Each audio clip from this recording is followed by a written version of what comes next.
창세기 12장 강의 시작하겠습니다. 창세기 12장부터는 아브라함 가문의 이야기가 기록됩니다.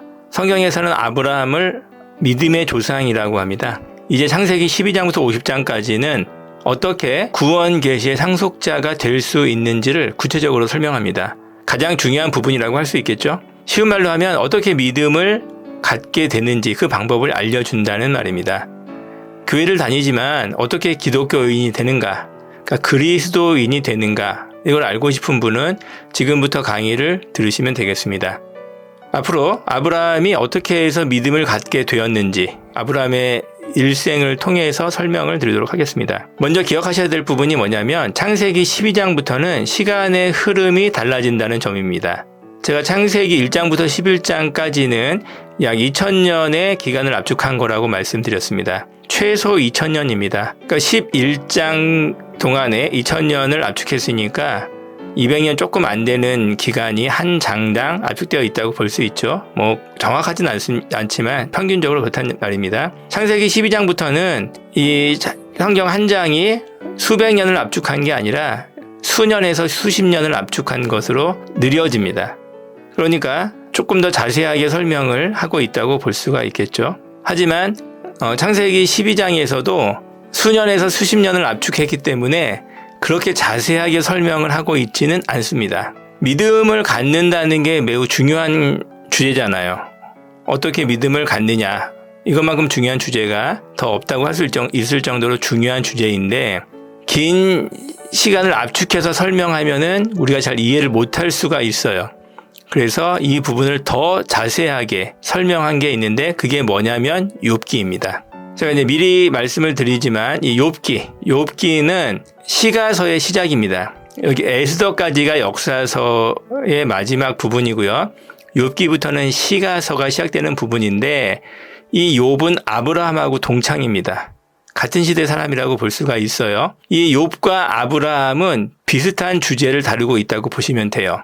아브라함도 어떻게 믿음을 갖게 되는지를 설명하고 있고 욥도 어떻게 믿음을 갖게 되는지를 설명하는 이야기예요. 근데 아브라함도 수십 년에 걸쳐서 믿음을 갖는 사람이 돼요. 근데 욥기는 불과 1, 2년 동안에 믿음을 갖게 돼요. 좀 속된 말로 표현하자면 아브라함은 좀 가늘고 길게, 욥은 짧고 굵게 이렇게 믿음을 갖게 됩니다. 아브라함과 욥이 동창이라는 거 모르셨던 분 많으시죠? 아브라함이 믿음을 갖게 되는 과정과 욥이 믿음을 갖게 되는 과정이 비슷해요. 성경은 중요한 거는 반복해서 설명을 합니다.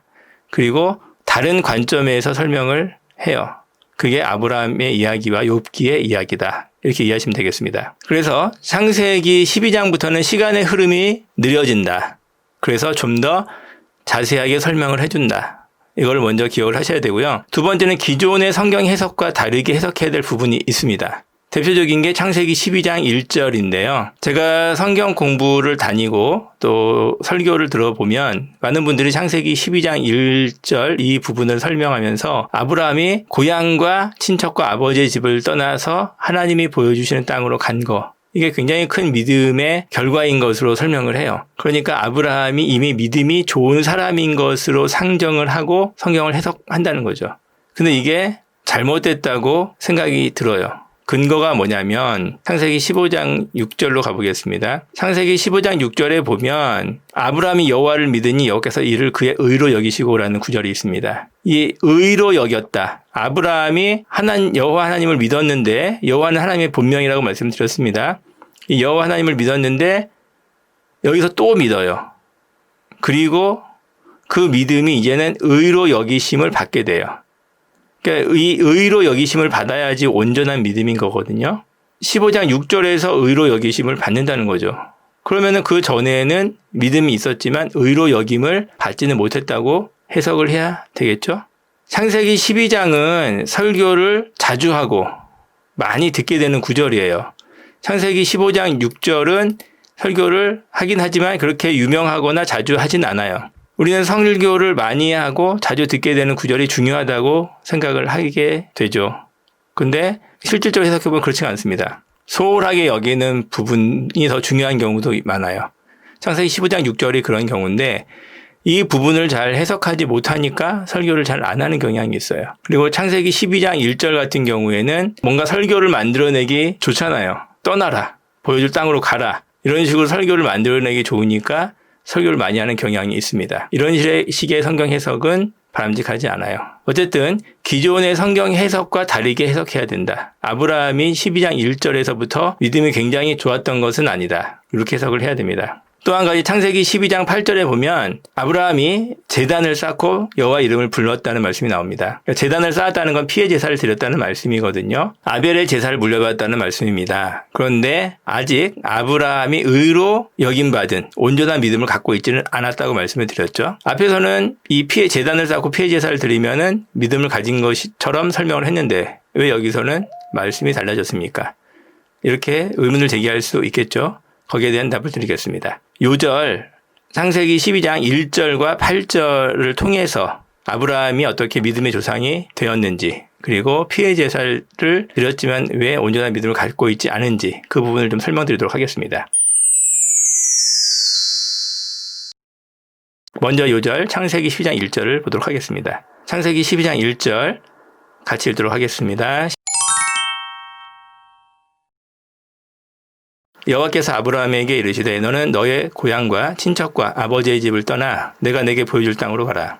아브라함 이야기는 아브라함의 고향을 떠나 하나님이 지시하시는 땅으로 이사하는 것으로 시작합니다. 땅을 옮기는 것은 삶의 터전을 옮기는 것이죠. 알고 지내던 사람들, 익숙했던 환경과 이별해야 하는 일입니다. 아이들이 그런 이유로 이사하고 전학하는 걸 싫어합니다. 또 이사한다는 것은 아브라함의 시대에는 통치자가 달라지는 것을 의미합니다. 당시에는 국경선이랄 게 없었거든요. 그래서 국경을 넘는 건 자유로웠습니다. 하지만 국경을 넘으면 그 국경을 넘어간 다른 나라의 통치자의 지배를 받아야 되는 것입니다. 구원은 세상 나라에서 하나님 나라로 이사가는 것이거든요. 이거는 보이지 않는 현상입니다. 성경은 보이지 않는 영적인 세계를 보이는 일로 설명하는 경우가 많아요. 그러한 예 중에 하나가 아브라함이 이사를 간 것이라고 볼 수 있습니다. 그래서 아브라함이 고향을 떠난 것은 세상 나라에서 하나님 나라로 이사한 것을 상징적으로 보여준다. 이렇게 설명드릴 수가 있습니다. 기존의 성경 해석을 좀 다르게 해야 되는 부분이 있다고 말씀드렸죠. 기존에는 아브라함이 고향을 떠난 것이 큰 믿음에서 나온 행동이라고 전제하고 설교를 시작하는 경우가 많았습니다. 성경 공부할 때도 그렇게 설명을 했죠. 하지만 아브라함이 큰 믿음을 가진 상태로 고향을 떠났다고 보아서는 안 됩니다. 근거는 아까 보여드렸던 창세기 15장 6절입니다. 15장 6절에서 비로소 아브라함이 의에 이른 믿음을 갖게 돼요. 그래서 아브라함이 그 전에는 온전한 믿음, 의에 이른 믿음을 가지고 있다고 보아서는 안 됩니다. 한 가지 더 말씀드려야 될 부분이 뭐냐면 땅인데요. 땅은 이제 구약 성경에서 예수 그리스도를 의미합니다. 지시할 땅이라는 것은 이제 예수 그리스도를 의미한다고 해석을 해야 돼요. 아브라함이 하나님의 지시에 따라서 이 땅으로 간 것, 이것은 예수 그리스도를 향해 간 것이라고 해석을 해야 합니다. 이 부분은 제가 앞으로도 계속 설명을 드릴 것이기 때문에 여기서는 이 정도만 말씀드릴게요. 땅은 예수 그리스도를 의미한다. 그냥 땅이 아니라 하나님이 보여주신 땅, 하나님이 가라고 하신 그 땅은 예수 그리스도를 의미한다. 이렇게 말씀을 드릴게요. 어설프게 기독교를 이해하는 사람은 믿음이 있으면 모든 게 다 이루어지는 줄로 이해합니다. 그래서 믿음을 자기 확신, 자기 쇠뇌, 할 수 있다는 신념, 긍정적 사고방식 정도로 이해를 해요. 믿음을 생각의 힘을 발동하는 어떤 장치로 생각한다는 거죠. 이건 완전한 착각입니다. 이런 생각을 하는 사람은 기독교를 시작도 안 하는 사람이라고 단언할 수 있습니다. 교회를 다니기만 하면 자동적으로 기독교인이 되는 것이 아닙니다. 예배드리고 성경 공부한다고 기독교인이 되는 것도 아니에요. 그러면 어떻게 기독교인이 됩니까? 그거는요, 인생 문제에 대한 의문이 있어야 돼요. 그리고 그 의문에 대한 답이 기독교에 있다고 생각해야 돼요. 그때 기독교를 믿기 시작하는 것이라고 할 수가 있어요. 조금 더 설명을 드릴게요. 기독교는 인간 문제의 근원이 의에 있다고 생각합니다. 의는 헬라어로는 디카이오 슈네인데요. 쉽게 말해서 인간이 인간다운 걸 의미합니다. 인간이 인간다워야 하는데 인간답지 못하다는 거 느끼십니까? 인간다운 게 의예요. 근데 인간답지 못한 건 불의예요. 성경에서 불의는 죄를 의미해요. 우리가 일상적으로 죄를 나쁜 짓을 하는 걸 죄라고 말하잖아요. 살인, 강도, 거짓말, 사기 이런 걸 죄라고 생각하는데 그런 것도 당연히 죄지만 성경에서는 죄는 더 큰 의미예요. 그러니까 의롭지 않은 게 다 죄인 겁니다. 인간답게 행동하지 않는 게 다 죄예요. 부모로서 당연히 해야 될 일이 있죠. 부모로서 당연히 해야 될 그게 의이고 그걸 하지 않는 게 불의입니다. 부모가 자녀들을 돌봐주고 사랑하고 또 놀아주고 이렇게 해야 되잖아요. 그게 의예요. 당연히 해야 되는 거죠. 그걸 하지 않으면 불의입니다. 이 의와 불의 이거는 나쁜 짓을 안 하는 거 이게 죄를 안 짓는 거 이렇게 이해하시면 안 돼요. 해야 할 일을 안 하면은 불의예요. 아무것도 안 하면 뭐 죄는 안 짓겠지? 그게 아니라 아무 짓도 안 하는 게 불의입니다. 해야 할 일을 안 하는 거잖아요. 그러니까 그게 불의죠. 자식도 부모에게 당연히 해야 될 도리가 있습니다. 그걸 안 하는 것도 불의이고 죄입니다. 부부로서, 친구로서, 직원으로서 등등 모든 분야에서 당연히 해야 될 그 도리가 있어요. 그게 의예요. 하다못해 강아지한테도 지켜야 할 의가 있습니다. 저는 강아지는 안 키우고 고양이를 키우는데 강아지 같은 경우는 특히 더하죠. 놀아줘야 되잖아요. 놀아주지 않으면 강아지가 스트레스를 받지 않습니까? 당연히 놀아줘야 돼요. 그걸 안 하면 그게 불의입니다. 그래서 단순히 죄를 지어서 지옥에 간다 이렇게 이해할 때는 부당하게 생각하시는 분들이 있어요. 그러나 불의해서 지옥에 가야 된다 이렇게 설명하면 수긍하는 분들이 많이 있더라고요. 지옥에 가기는 싫지만 일단 그것에는 동의를 한다는 거죠. 불의함이 죄라고 할 때 내가 불의하다는 걸 어느 정도는 인정을 하는 분들이 많았습니다. 사실 우리가 세상을 살면서 정말 살기 싫어질 때, 너무 상처받고 실망했을 때, 그게 언제입니까? 당연히 이렇게 해야 될 때 그렇게 행동하지 않는 사람을 만났을 때, 그런 사람으로 인해서 피해를 받았을 때 힘들지 않습니까? 이 불의한 사람들의 문제가 인생의 근본 문제예요. 이거를 이해하고 동의할 때 기독교에 대해서 제대로 시작을 하게 되었다. 이렇게 말씀을 드릴 수가 있습니다. 안타깝게도 우리는 다른 사람이 불의한 건 아는데 자기가 불의한 거는 모릅니다. 자기 자신에 대해서는 눈이 멀고 감각이 죽어 있어요. 그래서 자기 상태를 발견하는 것, 이것이 기독교에서 말하는 믿음의 시작이 됩니다. 내가 다른 사람이 불의하다는 거를 알지만 내 자신이 불의하다는 거는 모르는데 그 몰랐던 것이 보여질 때 이게 기독교의 시작입니다. 대부분의 교회 다니는 분들이 믿음을 시작조차 못했어요. 자기가 불의하다는 거를 발견하지 못했다는 의미죠. 기독교 밖에서 기웃거려요. 기독교가 아닌 어떤 것을 믿으면서 그냥 공동체 생활을 하는 경우가 많습니다. 그냥 교회를 다니니까 내가 기독교인이고 당연히 믿음이 있는 거겠지 이런 식으로 이해를 하는 거예요. 그게 아닙니다. 요절로 좀 돌아오겠습니다. 아브람도 자기가 믿음이 좋다고 생각하고 떠났을지 모르겠어요. 어쩌면 믿음이 무엇인지조차 몰랐을 것 같기도 합니다. 하나님은 이런 아브람에게 믿음 교육을 시작하세요. 익숙했던 것과 결별하게 하시고 가보지 않았던 여행을 출발하게 하십니다. 하나님의 인도는 이렇게 시작을 해요. 여러분, 근데 아브라함이 큰 믿음을 갖고 출발하지 않았다고 해서 우리가 아브라함을 무시할 필요는 없습니다. 왜냐하면 아주 가냘픈 기대로 출발을 했더라도 중요한 거는 출발했다는 사실이 중요하기 때문에 그렇습니다. 떠밀려서 무작정 시작하게 되는 경우가 있더라도 시작을 했다는 게 중요하기 때문에 그렇습니다. 여러분 실망하지 마세요. 큰 믿음이 없더라도 어떤 일을 시작하고 어떤 선택을 행했다면 그것으로 믿음은 있는 것이기 때문에 그렇습니다. 두 번째 요절로 가겠습니다. 창세기 12장 8절입니다. 같이 한번 읽어보도록 하겠습니다. 거기서 베델 동쪽 산으로 옮겨 장막을 치니 서쪽은 베델이요 동쪽은 아이라. 그가 그곳에서 여호와께 제단을 쌓고 여호와 이름을 부르더니. 앞에서는 무조건 피해 제사를 지내면 믿음이 있는 것처럼 제가 설명을 했습니다. 이것은 긴 기간을 압축했기 때문에 일어난 착시 현상입니다.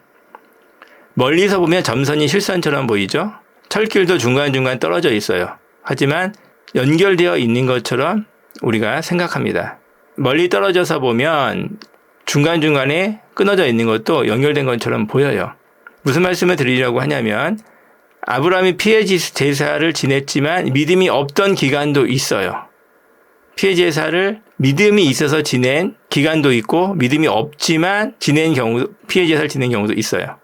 이것을 긴 기간을 압축해 놓으면 구분이 안 되지만 가까이 다가가서 보면 그 두 가지 기간이 구분돼서 보인다. 이렇게 말씀을 드리는 것입니다. 피해 제사를 지낸다고 무조건 믿음이 있는 게 아니라 믿음을 갖기 전에 피해 제사를 지내고 그 과정에서 호련히 믿음을 갖게 돼요. 그것을 성경에서는 파이다고고스라는 말로 설명을 하죠. 예수 그리스도로 안내하는 안내자. 파이다고고스인데 이 피해 제사도 파이다고고스예요. 이 하나님께서 알려주신 이 은혜의 방편을 따라가다 보면 호련히 예수 그리스도를 만나게 된다. 이걸 파이다고고스라고 하고 그 파이다고고스 중에 하나가 이 제단을 쌓는 일입니다. 이 본문 뒤에는 아브라함이 점점 남방으로 가서 결국은 애굽에까지 내려갑니다. 그리고 애굽에서 자기 아내 사레를 아내라고 하지 않아서 애굽 왕의 바로에게 빼앗기는 일이 발생을 합니다. 이 이야기는 아브라함의 일생 중에서 한 가지 실수를 끄집어낸 게 아니에요. 이것은 아브라함이 믿음을 갖게 되는 과정에서 굉장히 중요한 사건으로서 엄선된 이야기입니다. 아브라함이 자기가 불의하다는 것을 만천하에 드러낸 사건이거든요. 이건 아브라함뿐만 아니라 성경의 모든 위인에게서 공통적으로 일어나는 일이에요. 제가 다른 예보다는 다윗의 예를 한번 보여드릴게요. 사무엘상 27장으로 가보겠습니다. 사무엘상 27장 1절과 2절을 한번 읽어보도록 하겠습니다. 다윗이 그 마음에 생각하기를 내가 후일에는 사울의 손에 붙잡히리니 블레셋 사람들의 땅으로 피하여 들어가는 것이 좋으리로다.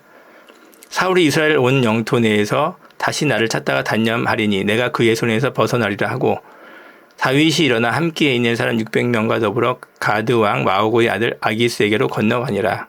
다윗은 사울에게 쫓기면서도 믿음을 지키고 이스라엘 땅에서 벗어나지 않았습니다. 왜냐하면 땅은 예수 그리스도를 의미하는 것이기 때문이죠. 예수 그리스도 안에 머물렀어요. 하지만 그도 지쳐서 결국에는 블레셋 사람들의 땅으로 피하게 됩니다. 망명을 신청하고 자기 부하들과 함께 넘어가요. 결국은 불의한 행동을 하게 된 것이죠. 믿음의 사람 다윗도 믿음을 저버리는 행동을 한 거예요. 하나님이 이 일을 성경에 분명히 적어 놓았습니다. 다시 창세기로 가겠습니다. 아브라함이 아내를 누이 동생이라고 속여서 바로에게 빼앗긴 거. 이것도 아브라함의 불의한 행동이라고 생각하시면 돼요. 하나님이 불의를 드러내세요. 망신을 주려고 불의를 드러내시는 게 아닙니다. 그것은 자기의 불의함을 보아야지만 온전한 믿음을 가질 수 있기 때문에 그래요. 내가 불의하다는 걸 알아야지 의를 추구할 수가 있게 되는 거예요. 내가 불의하다는 걸 모르면 의를 추구하는 것조차 안 되거든요.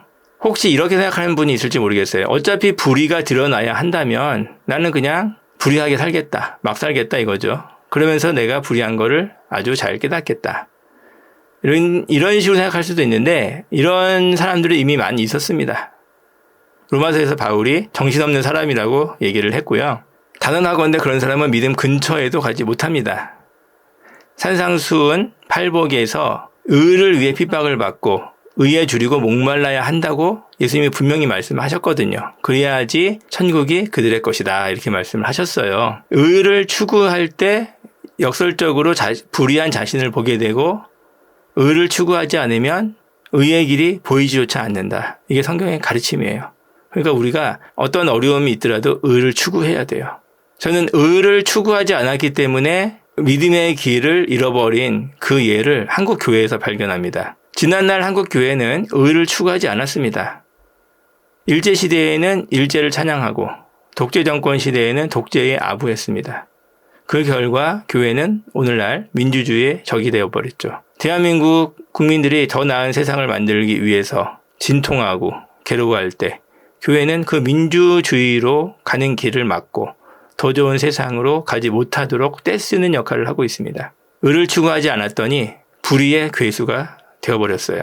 믿음을 잃어버리고 하나님의 은혜에서 멀어지고 악한 자를 두둔하는 어리석은 길을 가고 있는 것이죠. 단순히 교회라는 이름을 사용한다고 하나님께서 기뻐하실 거라고 착각을 해요. 그게 아니죠. 교회의 이름으로 불의를 행하면 하나님이 더 분노하시죠. 오늘날 교회에 왜 그리스도인들이 드문가? 왜 믿음을 가진 사람들이 거의 없는가? 그거는 의를 추구하지 않기 때문이에요.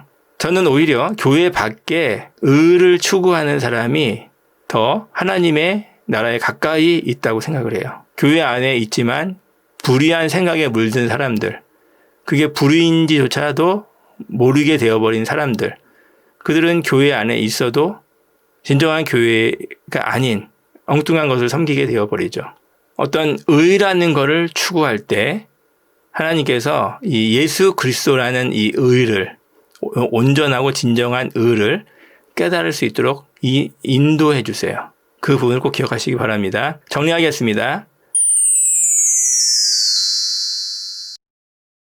아브라함이 고향을 떠나 하나님이 지시한 땅으로 갈 때 믿음이 크고 좋았던 것은 아닙니다. 아직 온전한 믿음을 갖지 못했어요. 하지만 믿음은 방향성이 중요합니다. 하나님의 은혜를 따라서 예수 그리스도를 향해 가는 것, 그것이 믿음입니다. 큰 믿음이 있으면 좋겠지만 믿음의 크기보다 방향성이 더 중요해요. 예수 그리스도라는 방향성을 향해 가는 것, 그게 믿음에서 가장 중요한 요소입니다. 아브라함이 피해 제사를 지냈지만 아직 온전한 믿음을 갖지 못했습니다. 피해 제사는 땅과 마찬가지로 예수 그리스도께로 인도하는 안내자 역할을 해요. 이 안내자를 따라갈 때 호련히 예수님을 만날 수가 있게 됩니다. 적용하겠습니다. 예배에 안 빠지고 봉사도 열심히 하고 성경도 나름 잘 아는 사람이 있습니다. 하지만 그런 사람 중에 가정이 불화하고 직장에서 못된 행동을 하는 경우도 있습니다. 이런 사람은 진리를 깨달은 사람이 아니라 단순히 교회에 최적화된 사람일 뿐입니다. 교회에 최적화되어봤자 아무 소용없습니다. 몸만 피곤하고 인생에 도움이 안 돼요. 실제적인 것이 다 진리는 아니지만 진리는 반드시 실제적이거든요. 실생활에 도움이 된다는 말입니다. 여러분 중에 교회에 최적화되었을 뿐 진리와는 거리가 먼 삶을 살고 있는 분이 있다면 새로운 길을 찾아서 떠나시기 바랍니다. 그것이 아브라함이 간 길입니다. 자신을 돌아보시고 한번 이 아브라함의 이야기를 다시 읽어보실 부탁을 드립니다. 또 의를 추구하시기를 부탁을 드려요. 이익을 생각하지 말고 의를 추구하시고 누구 덕볼 생각하지 말고 옳은 행동을 하시기 바랍니다. 교회의 이름으로 불의한 일을 행할 때 그것을 두둔하거나 편들지 마시기를 바랍니다. 그러한 행동을 하나님이 가장 싫어하는 행동이기 때문에 그렇습니다. 세상보다 못한 윤리의식을 가진 교회가 교회일 수 있을까요? 비교인보다 불의한 교인이 교인일 수 있을까요? 그런 일은 없습니다. 말장난에 속지 마시고 실체와 본질을 보시기 바랍니다. 하나님은 의를 추구하는 자를 믿음의 길로 인도하십니다. 감사합니다.